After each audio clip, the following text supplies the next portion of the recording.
Hey guys, what's up? It's Robin from the Brick City Blockade Star Wars podcast, and welcome to Talkin Star Wars. Sitting across from me is Mr. Scott. And Scott, I think we got some interesting Star Wars news, it seems like, over the last week or so.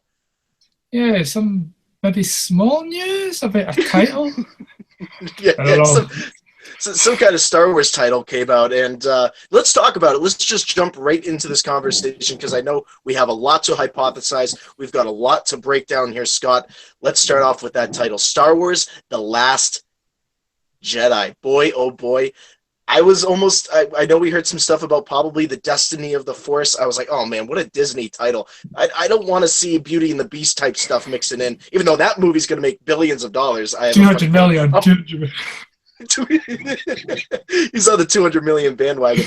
I totally think that movie's going to make a lot of money, like Mark Ellis, our good friend over at Schmo's Knows. But this title is something else. Scott, I'm going to leave it right to you. What do you think of this title? I think it's a great title. It's mysterious. It's it's there's so much questions to it. Who's the last Jedi? Is it Luke? Is it Rey? I don't know. After the words that Yoda said in Return of the Jedi, after he had gone, the last Jedi, Luke would be. What does it mean? What does it mean? So I want to know, and I think we've got a lot to talk about the title. Yeah, no, there is so much about with this title. The first thing, and I'm going to start the hypothesizing bandwagon here. I feel like Star Wars fans have already jumped on it, and we're already getting ready for this thing to release in December. But let's start off with what possibly The Last Jedi could mean. Now, obviously, we hear theorists and everybody else. Poor Pablo Hidalgo. I feel bad for him on Twitter because he's just getting so much stuff from Star Wars fans. What is it? Plural? Is it singular? What does Jedi mean? Is there more than one Jedi? It's just, and personally, when I look at the name, I'm like, of course, there's going to be more than one Jedi. Maybe they're trying to clue in on one specific Jedi whose story might be a main focus in this film. However, I think they're probably talking about Rey and Luke specifically and the journey that Rey is going to go on in this film as an up-and-coming Jedi. We know her Force powers. We know what she's going to do to the First Order. I mean, obviously, she has a number to pick with Kylo Ren and everything after what he did to Finn, and I'm sure that she's going to explore. And I said this on our next episode of the Brick City Blockade Star Wars podcast, which is releasing on Monday, so you guys can check that out. I talked with Sean about it. There's something going on with Rey. I don't think she's only going to touch on the Force. I think she's also going to look at the light side and the dark side of the Force in some ways. And maybe that title color, I know a lot of people, Scott, have been talking about that title color. Who would ever think that primary colors would become a main conversation in the Star Wars universe? But I want to get your insight. What do you think The Last Jedi specifically means? And what about that title font color? Well, the title font color red, so let's go to that. Episode 3, it was red, Revenge of the Sith. The Return of the Jedi, it was red. Well, originally it was Revenge of the Jedi, but Return of the Jedi. So those two titles had a red colouring. So I honestly don't know what this title means. I'm just kind of in shock. What does it mean?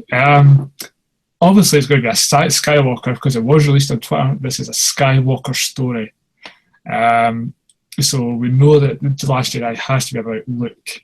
I mean, as you look at the opening crawl of Episode 7, the First Order are looking for Skywalker, the Last Jedi. So it's in the title there.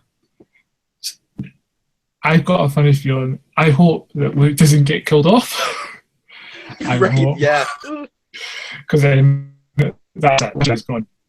But I hope he's still around. There's so much we could think about this title. I just think The Last Jedi is going to be Luke's story. It's not going to be about Rey. It's going to be Luke's story. We're going to find out maybe a wee bit backstory, how he became the Last Jedi, because he did set up the Jedi Order in Bookville during the interim years of Jedi and Force Awakens. He did start the Jedi Order up again, but they were all slaughtered. So he became the Last Jedi once more. So maybe that's why. Yeah, I actually like that point, Scott, and you actually bring up a great point overall. I think we are going to get a ton of Luke. I think we have to. I know you said it in the last episode of Talking Star Wars. You need your Luke, Scott. You need him with his green lightsaber. You need him taking out people. That's just who Luke is. That's his character. That's this buildup. They didn't put him in episode 7 at that ending for no reason. J.J. Abrams had sat down, I totally believe, with Rian Johnson ahead of time and said, dude, we're putting Luke at the end of this thing, and we're getting people ready because Luke is going to come out in this next one, and whether he hits the other side of Blades of Glory and he ends up being killed off at the end of this, I don't want to see it happen. I think, like Kathleen Kennedy said, this is the Skywalker saga. This is going to continue through episode 9, and then maybe we can start discussing Luke possibly being killed off. Right now, I don't need any more tissues with the Skywalker family, everything happening with them. So yeah, I think the story is definitely going to focus on Luke, Scott, and I would not be surprised if in some places Luke interacts with even some of our other heroes at times, and maybe even gives them a little bit of insight. This is somebody, of course, now with Han Solo out of the picture, unfortunately, I think Luke had so many side stories with Han that there's a lot of insight he could share with Finn and Poe, which we're going to discuss going into this next episode. Some stuff about, well, this is the way you got to get around the galaxy. Necessarily have to collect nerfs and use them and sell them for money for the rebellion. No, you don't have to put nerfs on the Millennium Falcon. And of course, that canon content man there, he knows what comic book that's coming from. But there's just so much happening there, and I would not be surprised if Luke doesn't interact with these other characters at the same time. Yeah, he will do. I mean, I'm just looking forward to seeing how he interacts. I mean, we never got a chance to see that in episode 7. We're definitely going to see that in episode 8. I just want to see his interaction with Finn and how, because Finn was kind of aware of him, Rey was kind of aware of him, but Rey's now, well, going to kind of met him, and then we'll wait to see what happens in episode 8. Is she going to be fed up holding his lightsaber? But yeah, I'm looking forward to see his interaction with Finn. I'm looking forward to his interaction with Poe and seeing how they interact with Luke. Because obviously, none of them probably have met Luke. Not even the current canon stuff, especially after Jedi. None of them have ever met him, especially Poe. Although he did know Poe's parents from Shattered Empire, so there's a bit of connectivity there. So yeah, we're going to find out. I'm hoping there's some kind of comment, quite a wee bit of a nod to that comic in episode 8. There has to be a wee bit of a nod. But yeah, I can't wait for Luke to interact with these people. It's just going to be some kind of, I don't know, I'm kind of excited about it. He doesn't even have any words. And yet we're 10, 11 months away from seeing this movie. It's great. It is quite amazing that December is just coming out of Rogue One. I was like, oh, now we gotta wait another year for a Star Wars film, guys. I mean, we're already talking about touching February. I feel like we've been in like December this entire time. I don't want to be in December of last year, trust me, but I feel like we've been stuck in January for quite some time now. But February is right around the corner, and we're getting closer to Celebration, and we're getting closer to a lot more Star Wars Episode 8 news coming out very soon, I totally believe. Now, Scott, another thing we got to talk about with this title, of course, the red font and everything. I love Rian Johnson's comment when somebody on Twitter came out and said, well, is the entire crawl text going to be red? And he's like, no, I'm not an anarchist. It's not going to be red. I'm just throwing it out there for you guys so you can get a little bit of a feel for it. Now, whether this is also cluing in, and I know Collider Jedi Council talked about it yesterday, and we're both really of what Christian Harloff and everybody over there, Perry Nimroff, Ken Knapsack, Jeremy Johns, everybody over there, they brought up a great point. Do we think we could possibly see the Sith come back in Episode 8? Are the Knights of Ren not necessarily Sith, but are they Sith believers? Are they somebody that possibly could re-jumpstart the Sith Order in many ways? We don't know what's behind that mask. There could be some other canon characters behind that mask, and I'd be really curious to see where that kind of fits into the universe, if they're going to play around with it. Scott, are the chances of possibly seeing a Sith connection, whether it's even with Supreme Leader Snoke in some way? We know he's probably going to be his own character. Guy, I have a feeling he knows about the Sith and he knows about Palpatine and everything. Oh, yeah. Well, he says he's been there since the days of the Empire, the early days of the Empire. I would be surprised if he was there before during the Republic. Speaking of the Sith, I'm sure it's in the first aftermath book. It's mentioned of this kind of cult who worship Vader. So I don't know if that's maybe a Sith connection there. Whether the Sith are coming back, it's a tough one. It's a tough one because both Master and Apprentice were both killed on the same day on Jedi. So I don't know. That's a good question. Are the Sith coming back? That's a tough question to answer. There's always going to be a balance in the Force, good and bad. And I think we will see the Sith again. I don't think they were totally destroyed. I don't think someone followed that rule of two. There has to be a master and an apprentice. I think some of them did branch off. Maybe didn't call themselves Sith, but they called themselves something else. But they're not going to come back as a Sith. I mean, we had the Sith Empire and Old Republic. It's not canon, but we could see something like that come through. But whether Snoke's a Sith, we'll need to find out in episode 8. There's rumours around he's a puppet. I don't know how that'll work, like doing live action moves as a puppet. But I think we'll need to wait to see whether he's a Sith or not. But he's training Kylo Ren, so I think he is, but a different kind of Sith. That's actually a really good point. And actually, Sean and I actually even discussed a little bit of this on our next podcast episode. I'll be curious to hear what you say, Scott, after we send you the little bit of a clip, because I'm definitely going to send you that clip where we talk about that specific section, because I'm sure you're going to be able to like really dig into that and maybe even get some on this. But one of the things I did talk about with Sean, this is spoilers completely for our next episode. We did talk about, well, as we see even in Rogue One on Jeddah, there are different factions of the Force. We know that there's the Church of the Force. There are believers within it. The dark side is that way as well. You have the Sith, but I totally believe that there are separate factions of dark side users and believers. We kind of see that in Star Wars Legends and the expanded universe in some ways. There are certain factions of the dark side in the Outer Rim. I guess in some ways you could say the Yuzon Vong to a certain extent, not necessarily were they dark side users. One with that kind of vibe that was going on in the extent of the Outer Rim. And we know that's why Thrawn wanted to completely eradicate the Yuzon Vong, because he saw them as a threat not only to the Chiss, but wanted to establish. I know we're getting into Legends talk and everything. I love doing that. It's some of the best stuff. But I wouldn't be surprised, Scott, if we don't see, not necessarily like you said, maybe Snoke is a Sith, but maybe he's also a faction of the Sith in some ways, a faction of dark side users that really stood back for quite some time and said, you know what? We're going to let Vader and Palpatine do their Sith thing. We're going to let them run the galaxy the way they do. And when our time starts to come forward, opportunity. And Snoke has been sitting in the background for quite some time, obviously under this other faction of it's like you said, it's going to be so fascinating to see how the Lucasfilm story group and everything approached this and was able to do it in a way that doesn't necessarily tie into Star Wars Legends and the expanded universe, but in some ways just kind of connects it for Star Wars fans and gives that little nod to the hardcore fans saying, you know what?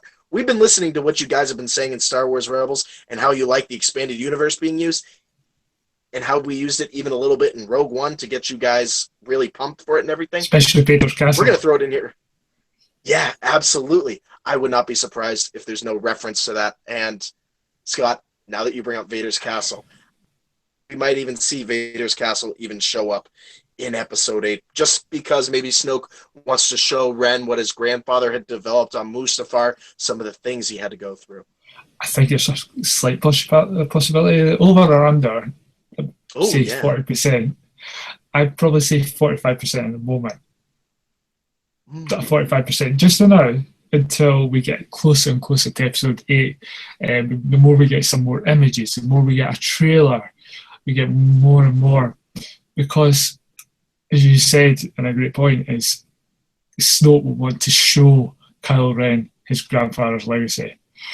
So obviously Mustafar, the birthplace of Darth Vader, pretty much that's where Vader's legacy is. That's where it is. So we're going to go back there. I do think we will go back there. Right now, 45%. We'll wait to see. As I said, more trailers, more pictures. We'll wait to see. Who knows? It might appear in a cut a bit beforehand. Mm. But then did the rebels destroy it? Did they know about it after Jedi? Did they destroy completely all of it? Who knows? But I think if Kylo Ren was hunting around for Vader stuff, especially with his mask, even in the aftermath, somehow managed to get his lightsaber. I want to know how they managed to get that lightsaber off the second Death Star. Right. So yeah, we're going to. I think we will go back just 45% at the moment.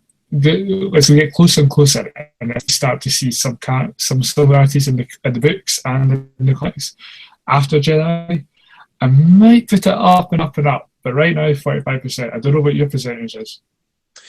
Oh boy, well, now that you bring up Mustafar and Vader's Castle, I feel like there's two separate percentages now involved in that. I think probably if I was to just put Mustafar, the chances of seeing Mustafar mentioned, yeah, I think you got to put mentioning up above like 55 to 60% right now, because I think Rogue One kind of teased it well. Will we physically go to Mustafar? I would say 52%. I don't think we have enough evidence. Like you said, Scott, you said it beautifully. I don't think we have enough evidence right now to prove that. My inner fandom on whether we're going to see Vader's Castle in this next one, I'm sorry. I know I just gave decent percentages and some background to what Scott said. We go to Vader's Castle in episode 82%. There's still a possibility there. I took a certain percentage out because it may not happen. I was being very safe. But I'm going to say 82% because I think, again, the Rogue One teaser to where they left it off, unless something happens and we get something else in a canon novel that says that Vader's castle was destroyed, maybe Leia went back. Obviously, we know in, I believe it's, which one was it that I read? Bloodline. Yes. You know, that she was facing a lot of criticism from the Republic and from, actually, because of her connection to Darth Vader, to that was her father and everything. Maybe she sent a squad back to destroy the castle. Any evidence that she was related to her father in any kind of way. I know the book didn't really touch upon it, but maybe there's some backstory there that we're going to get. However, does my heart tell me to be a Vader's castle? I don't know. I don't think he's done collecting relics. Maybe he's going to go take a swim in his grandfather's back the tank. I don't really want to see that on screen. I think it's a little disturbing, but it wouldn't surprise me knowing Kylo Ren, how much of a Vader fanboy he is. I mean, it's almost like he's a Justin Bieber fan in that kind of way. He's like, he loves his grandfather so much. He just has to be everywhere where he is. I don't know, Scott. 82%, I'm going to say that we're going to go see Vader's castle at some point again. I'll give you that, 82%. I'll give you 82%. I've just got on all the points here, all the points you've got. So, yeah, who knows? As I said, yeah, it's hard. It is a hard one. It really is. I don't think Leia would destroy anything about Vader. I don't think she would know about Vader's castle on Mustafar. I don't think. You bring up Bloodline. Yeah, she was outed. She hid it very well. She was outed, and she had no option but to reveal to everybody. Yeah, she was involved with Darth Vader. It's just a hard one right now to see if that shows up, but I would love it to show.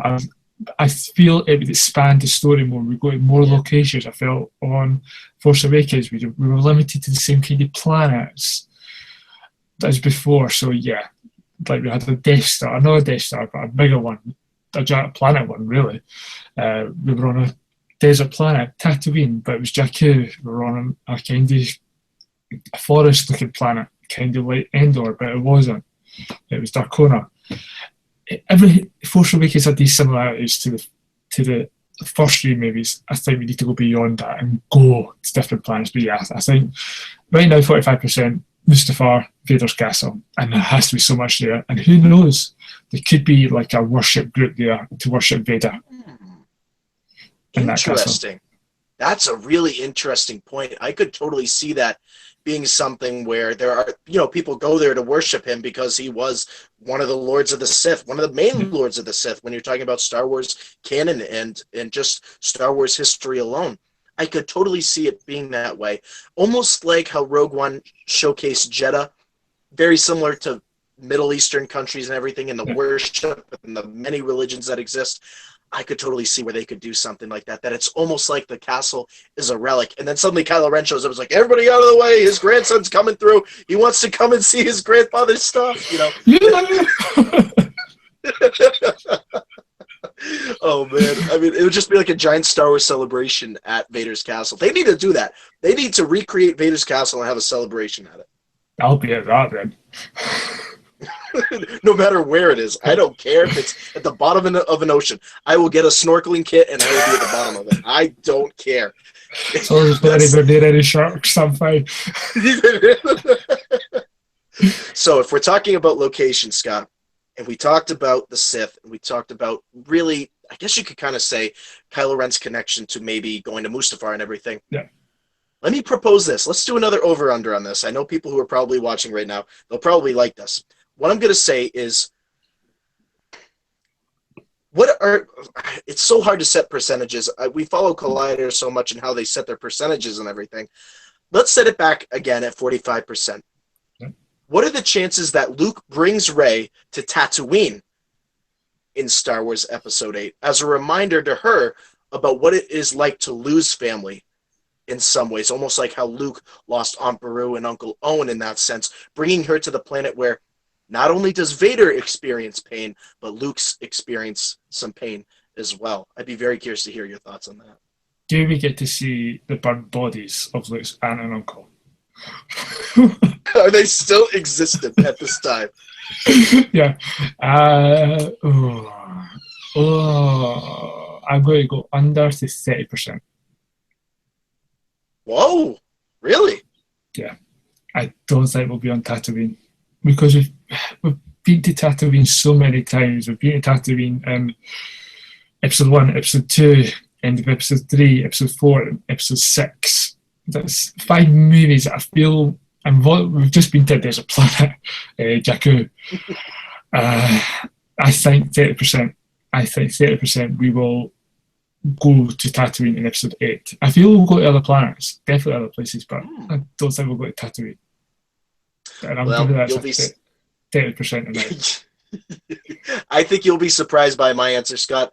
I gave it 82% that we're going to go to Vader's castle, and I'm going to give this 2% that we're going to go to Tatooine. Yeah. But, I think that, I'm going to make it a possibility because if they don't go to Vader's castle, then, does it make sense to maybe reintroduce Tatooine because of the connection to Anakin and the connection to Luke and everything? Yeah, I could maybe see that play out. Again, just only 2% because I think the focus will be on Vader's castle if they do it. They know how fans reacted to seeing Vader's castle on the big screen. I think they know the prequels and how Tatooine was handled and everything. We've been there enough. We don't really need to be introduced. We don't like sand. It's too coarse.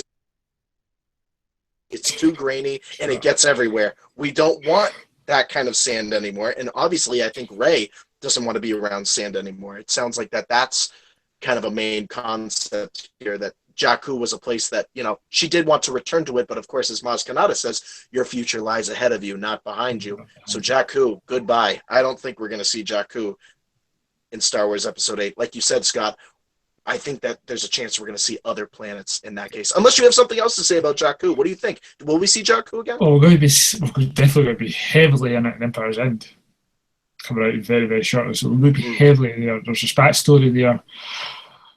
Whether it connects to The Force Awakens, connects to Rey, we'll need to wait and see. It comes out next month. So there we go. We've got a break to come up. Will we? I don't think so. I don't think we'll go back to Jakku. Nah, I don't think we'll go back to Jakku. Maybe in a flashback to find out who dropped off Luke, not Luke's parents, Rey's parents. I think we'll go back. Who dropped her off? Here, look after my kid. I think we'll go back just for that. Because that was briefly shown in that kind of Force flashback episode 7 when Rey touched the lightsaber. So I think we'll go back just for that scene, and that's it. Now, let me ask you this, Scott, and I've had a lot of fans ask me about this. We have an event coming up at Krypton Comics this coming Sunday. We're going to have a Brick City Blockade roundtable. I'm going to have Brian Fontaine, Chris Letty, Sean, and I, everybody from the podcast network here in the United States are going to be there. Scott, if we had the money to fly you over, it'll happen soon. Don't worry. We'll fly you over for a Brick City Blockade roundtable in the States at some point. I'll be there. It's going to happen. It's going to happen at some point here. But we're going to really talk about with, The Last Jedi and everything. And one of the things I wanted to bring up is Rey's lineage. Yeah. Now, we know how A New Hope plays out. A lot of people still compare how A New Hope was scripted to how they took on Force Awakens and how J.J. Abrams, certain aspects of how the flow worked and everything to A New Hope. A lot of people are trying to compare Episode 8 to Empire Strikes Back. I know it's hard for us as Star Wars fans sometimes to move away and try not to compare these episodes to another. It's really tough for many of us because, like you, Scott, you're in the canon content all the time. You're looking for connections. You're looking for things to connect this universe all the time. I definitely think Star Wars Episode 8 is really going to be, some aspects of it are going to touch on an Empire Strikes Back level. I definitely think the format of it's a really bright opening, a lot of action and everything, and then we're going to get a really dark ending going into Episode 9, a lot of unanswered questions. Now, do we find out who Rey's parents are in Episode 8? If we're talking about Empire Strikes Back, Vader reveals to Luke, no, I am your father. That's the famous line that comes in Empire Strikes Back. Do we find out Rey's lineage in this episode? I'm thinking so. Going to get it not towards the end of the film. I think they want to answer that question early on so that we can continue this journey and start to see Rey in this new way. We finally have a place to put her. And I think they're going to surprise us with her lineage. I think that dark title, I know we go back to the color in the title of this next episode, but I think The Last Jedi and the use of the red does signify possibly what her background could be. And a couple theories when it comes to just even with this title coming out, could she still be Luke's daughter? Yes, of course, that option is still up there. Could she be a reincarnation of Vader in some way? I'm starting to hop on that bandwagon just a little bit because of the tone that they're starting to give here. I know, Scott, you have your own thoughts on possibly what's Rey's lineage and everything. I don't want it to be the Vader reincarnated. That's garbage. Get that out. Get that out of here. Nice reference there. Yeah, get that out the door. I don't want to hear that. That's just nonsense, that one. Because then I feel that kind of goes in a silly route. I don't think we want that. I think we want something serious, but not that. Please God, not that. I've been back and forth whether it's Rey's and it's Luke's daughter or not. I've been like, is it because it's the way he looked at her in Episode 7. He was kind of like, but he was looking at it as like, I don't want to go back into this. I've done my time. He just wants to be left alone. So he knows that he's getting dragged back in. I think we'll find out. You're saying halfway through, it's really at the start of Episode 8 we'll find out who her parents are. I think it's going to be halfway through the movie. I think we're going to be an hour in and we'll find out. She'll come over or something, or Luke will describe it in a certain point of view, alternative facts. We'll find it that way. I don't think it'll be near the end because that's been done before. And that's just like, nah. I'd rather be happy through the movie. She tries to understand it. And maybe near the end, it's so bad that she turns to the dark side. Maybe that's why. Yeah, I mean, I know Sean and I at the podcast, we are 100% behind Rey going to the dark side. I want to see Daisy Ridley play a dark side user in so many ways because I think we've always seen her in her roles where she has been as this very light soul, somebody who is very charismatic, somebody who is very passionate, a very strong woman figure. So the dark side, you want to talk about taking on a very different level in many ways.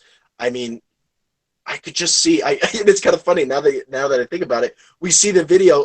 I can't remember his name. I think it's Josh Gad or whatever, who was who invited Daisy Ridley Yeah, see into his that. dressing room, and he started asking her about the Last Jedi.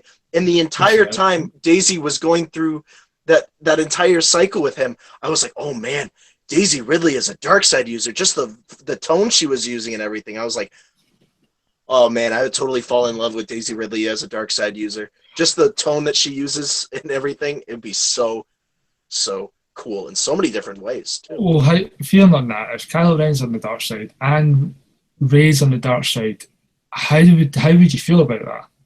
I mean, does that mean then Luke does become the last Jedi?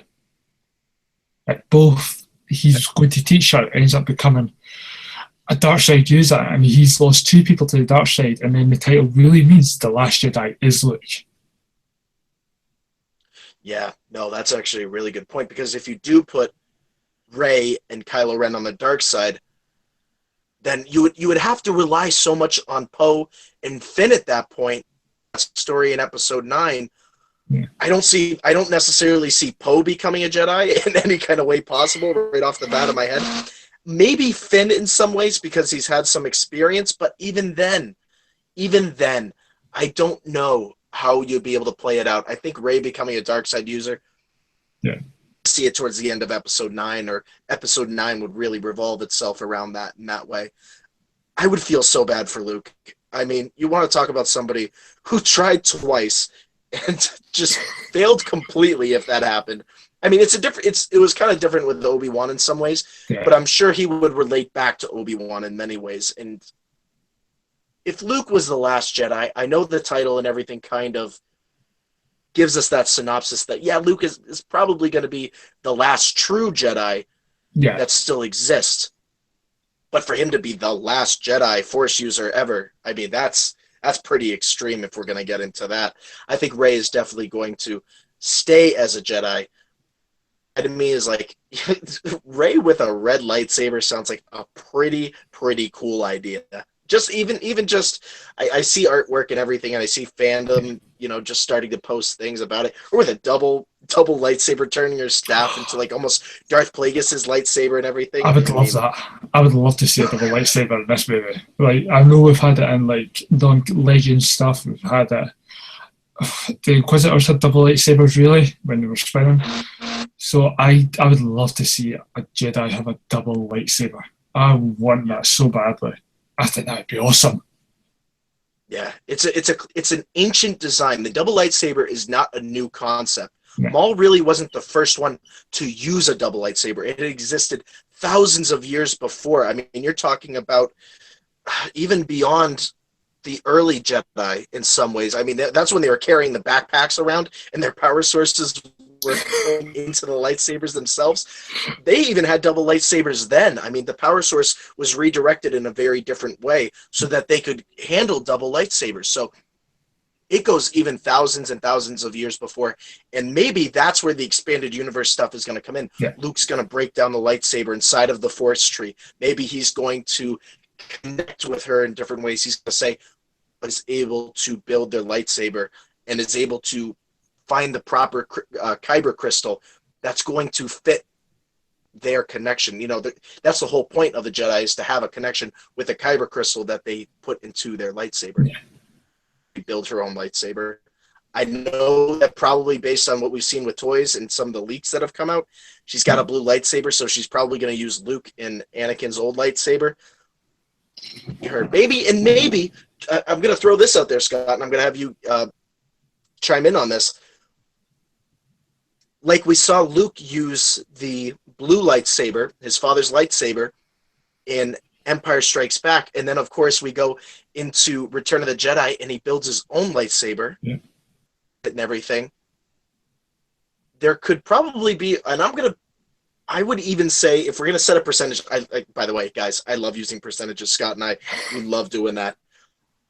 I would say almost 90% as we go into episode 9, she's going to craft her own lightsaber. Maybe she'll lose the blue lightsaber at some point in episode 8. She's going to have her own lightsaber at some point. And I can't wait to see whether the staff turns into something. Maybe at the end of episode 8, we see her yanking apart the staff and using that to build her lightsaber.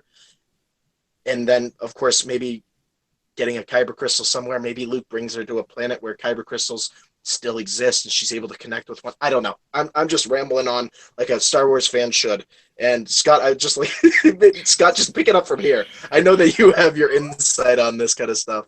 I'm going to go 1% higher and go 91% that she's going to have Ooh. she'll make her own lightsaber. So I'll go 1% higher. So 91% that she will make her own lightsaber. And then in the episode 8, beginning episode 9. And there are other places to take kyber crystals. Clone Wars showed that on the ice planet. The Ahsoka took the younglings to with Yoda. Oh, yes. Was that Ilum? I think that was Ilum. Was it Ilum? Yeah. Yeah, I think it was, yeah. Where else? And obviously we had one on Lothal. Now we know the Empire managed to see it's like the Inquisitors and then Vader came along afterwards. So yeah, I think there might be kyber crystals left in there. Where else? I can't really think of anywhere else again in the canon where it's. I need to go back to the canon again to double check. But yeah, that's the only 2 planets I can really think of at the moment that have kyber crystals. And that I know a lot of people have been speculating on. Well, you know, if Ilum ended up becoming Starkiller Base, then there's probably no kyber crystals left. Of course, on Starkiller Base, aka Ilum in fan theory. But of course, like you said, Scott, it might not be Ilum. There might be other planets that still exist.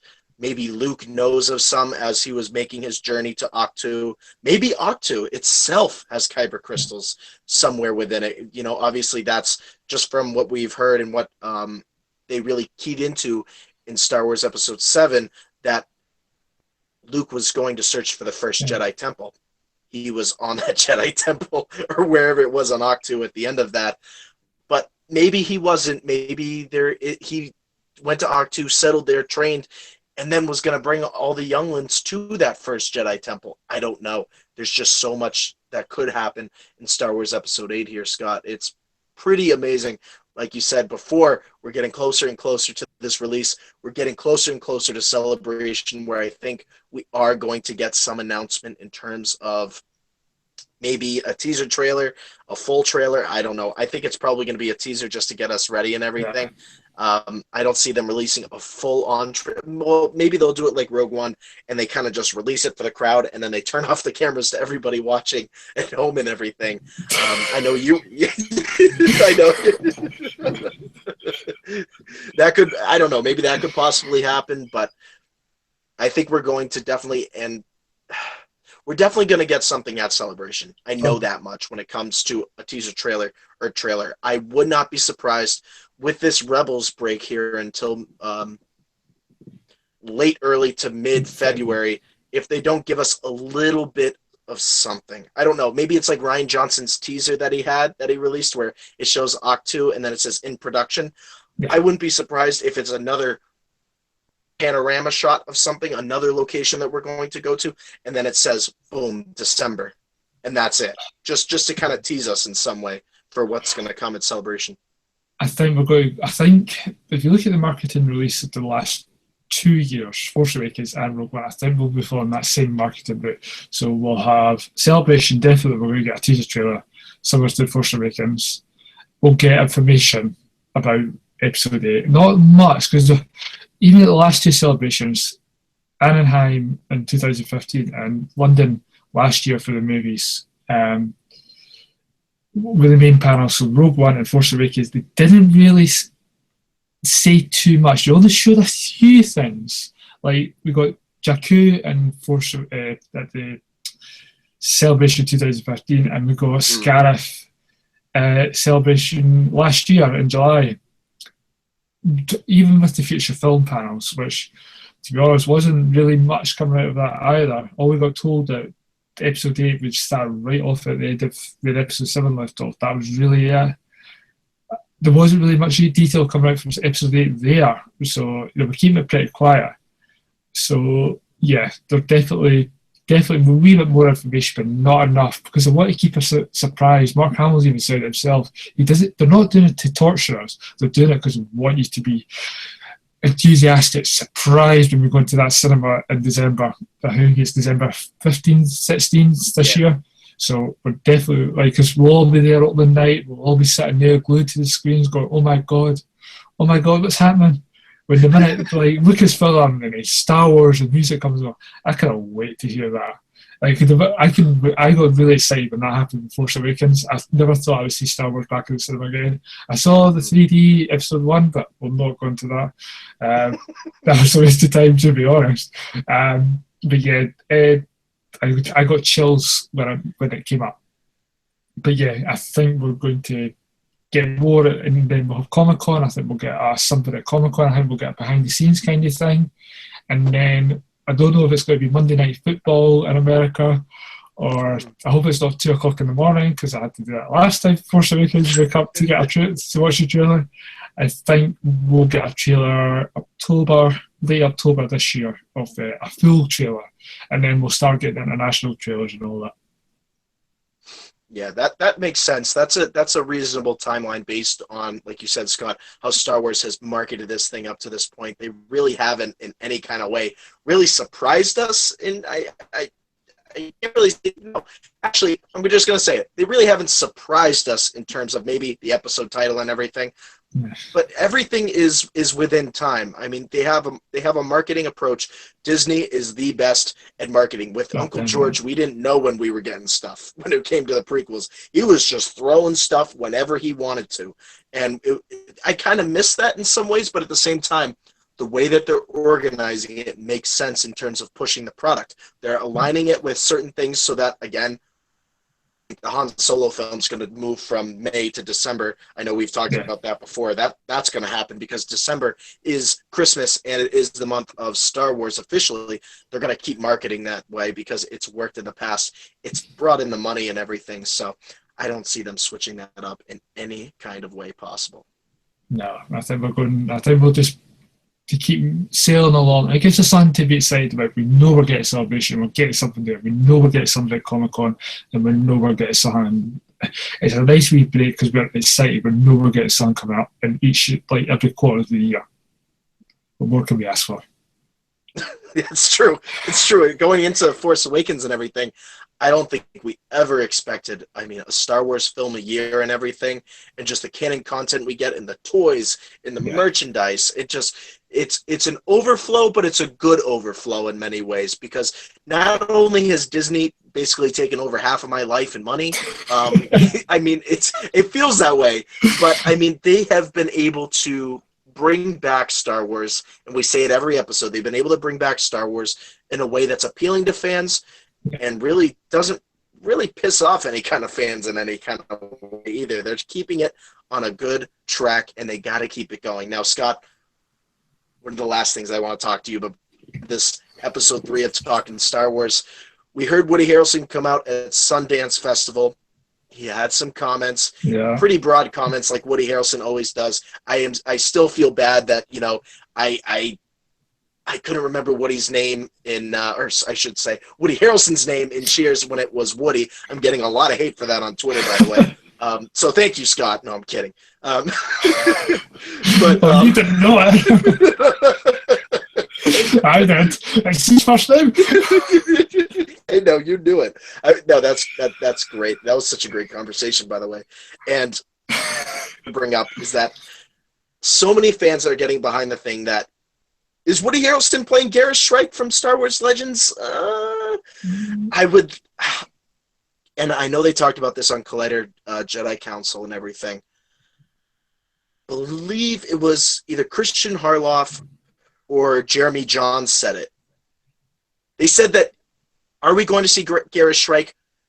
No. We're going to see a character that centers themselves. Story is Garrus Shrike. They're going to take elements of Garrus Shrike and use him in this film, but of course, give him a different screen name. If they come straight out and they say Woody Harrelson is playing Garrus Shrike and everything, I'm on board. I'm like, dude, we're bringing the expanded universe back into this baby.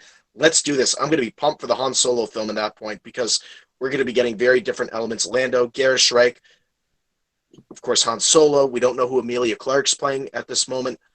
There could be some background heading up there, but I want to get your insight, Scott. Do you think Woody Harrelson's going to be playing Garrett Shrike, or is he going to be playing a character similar to Garrett Shrike? I think he might not. I mean, they brought Ben Solo basically over from Legends into Force Awakens. Mm. So they've done that. They've brought a few characters over from Legends over to the canon now. Thrawn, who else? I can't remember. They've done so many recently.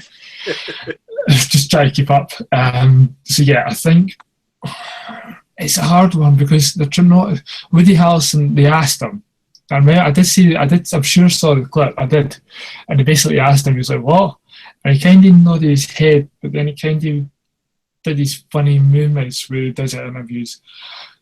He won't want to spoil it because if he says anything, Lucasfilm will kick his butt. So I think we'll get a variation on that character. Mm. What we'll get, I do not know. We'll just need to wait and see. I think we'll get more announcements at Celebration about who he's actually playing, whether he's playing that character or not, or whether it's a different character with a different name. We could use anybody. I'm just going to wait and see. Wait and see. Yeah, it's going to be really cool to see what comes out of the Han Solo film. Until then, we have Star Wars Episode 8. This conversation will always be continuing here on Talkin' Star Wars as we move closer to December.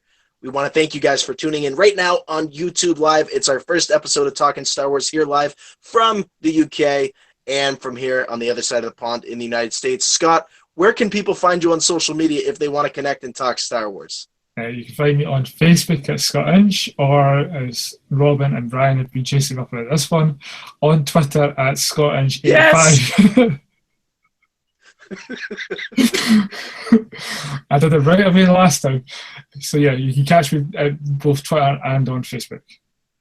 Yeah, make sure to go follow Scott on Twitter. He's the official part of the podcast network, our canon insider, and he loves talking Star Wars here on Talking Star Wars. You guys can follow me, Robin Vote, from the Brick City Blockade Star Wars Podcast Network, over on Twitter at Mr. Vote Tweets. You can also follow me on Facebook. Make sure to send that friend request, like my official page, and also follow the Brick City Blockade Podcast Network across. Make sure to subscribe on iTunes. This episode will be up there for you guys to listen.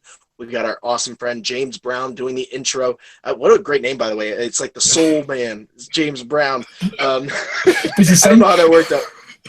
It'll be the next thing. We're going to have a Star Wars singing panel with James Brown and Scott Inch. But you guys can go over, make sure to subscribe to the podcast. Make sure to put that in your podcast feed. We got a lot of great fans following us right now, sending their insight. A lot of great people surrounding and binding this Star Wars community together. Scott, it was awesome talking Star Wars Episode 8 with you this week. Yeah. A lot of fun. And look forward to next time. Yeah. We'll be seeing you guys very soon. May the Force be with you. Always.